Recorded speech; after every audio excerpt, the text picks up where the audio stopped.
പിന്നെ ഇത് കഴിഞ്ഞിട്ട് വെളിയിലേക്ക് വരുമ്പോഴത്തേക്കും ഡി ജെ ഉണ്ട്. ഡി ജെക്ക് അനുസരിച്ച് തുള്ളുകയാണ്. ഡി ജെക്ക് ഈ പാട്ട് ഇട്ട് ആൾക്കാർ അങ്ങനെ ആഘോഷിക്കുകയാണ്. എന്താ പറയുക, ഒരു ഉത്സവ ലഹരിയായിരുന്നു കവിത തിയേറ്ററിൽ. എനിക്ക് ഭയങ്കര സന്തോഷം, ഭയങ്കര I am very happy because അത് എക്സ്പീരിയൻസ് ചെയ്യാൻ പറ്റി, അതിന്റെ ഭാഗമാകാൻ പറ്റി.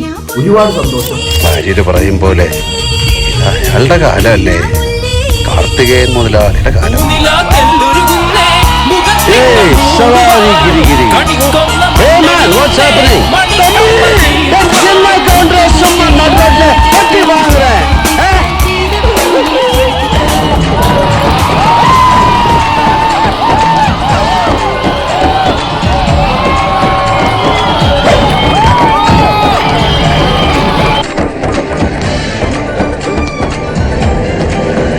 ഇന്നത്തെ നമ്മുടെ വീഡിയോ എന്ന് പറഞ്ഞാൽ ഒരു റിവ്യൂ വീഡിയോ അല്ല, മറിച്ച് ഒരു തിയേറ്റർ എക്സ്പീരിയൻസ് ഷെയറിങ്.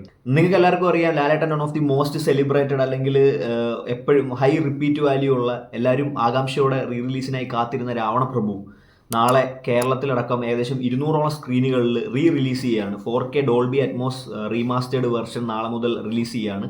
അപ്പോൾ ആ സിനിമയുടെ ഒരു സെലിബ്രിറ്റി പ്രീമിയർ എന്താ പറയുക ഫാൻ ഷോ ഇന്ന് കാണാൻ അവസരം ലഭിച്ചു. കേരളത്തിലെ തന്നെ one of the biggest theatre, അല്ലെങ്കിൽ 1200 പരം സീറ്റുകളുള്ള, ഒരുപക്ഷെ ലാലേട്ടൻ്റെ കോട്ടയം എന്നൊക്കെ വിശേഷിപ്പിക്കാൻ പറ്റുന്ന എറണാകുളം കവിത തിയേറ്ററിലായിരുന്നു ഇന്ന് ഷോ ഉണ്ടായിരുന്നത്. വൈകുന്നേരം 6:30 ശേഷമായിരുന്നു ഷോ. ആ ഷോയിൽ പങ്കെടുക്കാൻ, അല്ലെങ്കിൽ ആ ഷോ കാണാൻ ഒരു അവസരം ലഭിച്ചു. അപ്പോൾ അത് കണ്ടിട്ട് ആണ് ഈ വീഡിയോ ചെയ്യുന്നത്.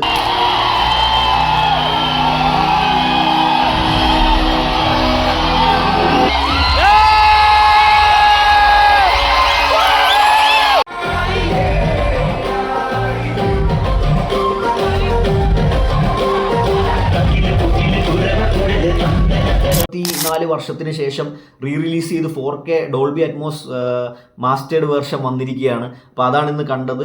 ഒന്നും പറയാനില്ല, അന്യായം എന്ന് പറഞ്ഞാൽ അന്യായ തിയേറ്റർ റെസ്പോൺസ്. ഞാൻ പറയട്ടെ, നമ്മൾ ലാലേട്ടൻ്റെ ഈ അടുത്ത് തന്നെ നമുക്ക് സ്പടികം ഇറങ്ങി, പിന്നെ ചോട്ടാ മുംബൈ ഇറങ്ങി, മണിച്ചിത്രത്താഴ് ഇറങ്ങി, ദേവദൂതൻ ഇറങ്ങി, ഇങ്ങനെ കുറേ സിനിമകൾ റിലീസ് ചെയ്തു. പക്ഷേ ഞാൻ പറയട്ടെ, ഇതുവരെ റിലീസ് ചെയ്തതിൽ ഏറ്റവും എനർജറ്റിക് വൈബ്രൻ്റ് ആയിട്ട് ക്രൗഡിൻ്റെ കൂടെ അടിച്ച് പൊളിച്ച് നമുക്ക് ആ ഒരു എന്താ പറയുക ഒരു എനർജി നമുക്ക് ജനറേറ്റ് ചെയ്ത് നമുക്ക് എല്ലാം മറന്ന് ആഘോഷിക്കാൻ പറ്റിയിട്ടുള്ള ഒരു സമീപകാലത്ത് ഇറങ്ങി, എനിക്ക് തോന്നുന്നു റീസെൻ്റായിട്ട് ഇറങ്ങിയ നോർമൽ തിയേറ്റർ റിലീസുകളെക്കാളൊക്കെ ഫാർ ഒരു ബെറ്റർ എക്സ്പീരിയൻസ് ആയിരുന്നു രാവണപ്രഭു തിയേറ്ററിൽ തന്നത്. തുടക്കം മുതൽ അവസാനം വരെ കയ്യടി ആയിക്കോട്ടെ, ഡാൻസ് ആയിക്കോട്ടെ. കാരണം നിങ്ങൾക്കറിയാം, രാവണപ്രഭു എന്ന് പറഞ്ഞ സിനിമയ്ക്കകത്ത് ഡാൻസിന് ഡാൻസ്, അല്ലെങ്കിൽ പാട്ടിന് പാട്ട്, പിന്നെ ആക്ഷൻ, മാസിന് മാസ്, പിന്നെ ഡയലോഗുകൾ എന്നൊക്കെ പറഞ്ഞാൽ ടോപ്പ് ക്ലാസ്. നമുക്കറിയാം രഞ്ജിത്തിൻ്റെ എഴുത്തും സംവിധാനമാണ്. അപ്പോൾ രഞ്ജിത്തിൻ്റെ ഡയലോഗുകൾ എന്ന് പറഞ്ഞാൽ അത് അന്യായം. ആൻഡ് ആ ഡയലോഗ് ലാലേട്ടൻ അടക്കമുള്ള അതിൽ ക്യാരക്ടേഴ്സ് പറഞ്ഞു വെച്ചേക്കുന്ന ഒരു രീതിയുണ്ട്. എല്ലാവരും, നെപ്പോളിയൻ ആയിക്കോട്ടെ, വിജയരാഘവൻ ആയിക്കോട്ടെ, സായികുമാർ ആയിക്കോട്ടെ,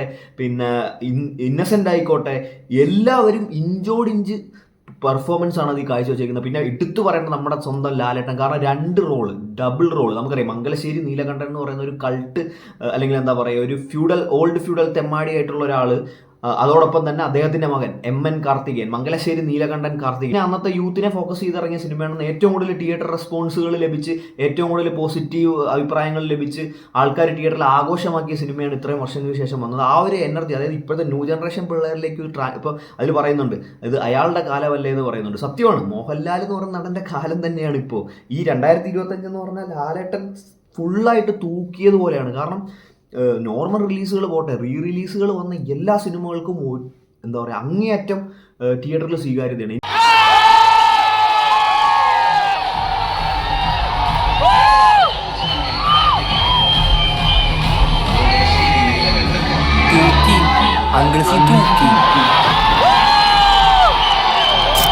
അല്ലെങ്കിൽ ഏഷ്യാനെറ്റിലൊക്കെ ഈ രാവണപ്രഭു ഉണ്ടാവും. അപ്പോൾ നമ്മൾ ഫുഡ് കഴിക്കുന്ന സമയമൊക്കെയാണ് ഇതുണ്ടെങ്കിൽ നമ്മൾ ഫുഡ് കൊണ്ടുവന്ന് ടിവിയുടെ ഫ്രണ്ടിൽ ഇരുന്ന് കാണും. ഈ എല്ലാ ഡയലോഗും, ഒരുവിധം എല്ലാ ഡയലോഗും കാണാപ്പാടാണ്. പക്ഷെ ഇന്നത് വലിയ സ്ക്രീനിൽ കണ്ട ഒരു സൗണ്ട് എഫക്റ്റിൽ കണ്ടപ്പോൾ എൻ്റെ പൊന്നെ സത്യം പറഞ്ഞാൽ എണീറ്റ് നിന്ന് രോമം എണീറ്റ് നിന്നു.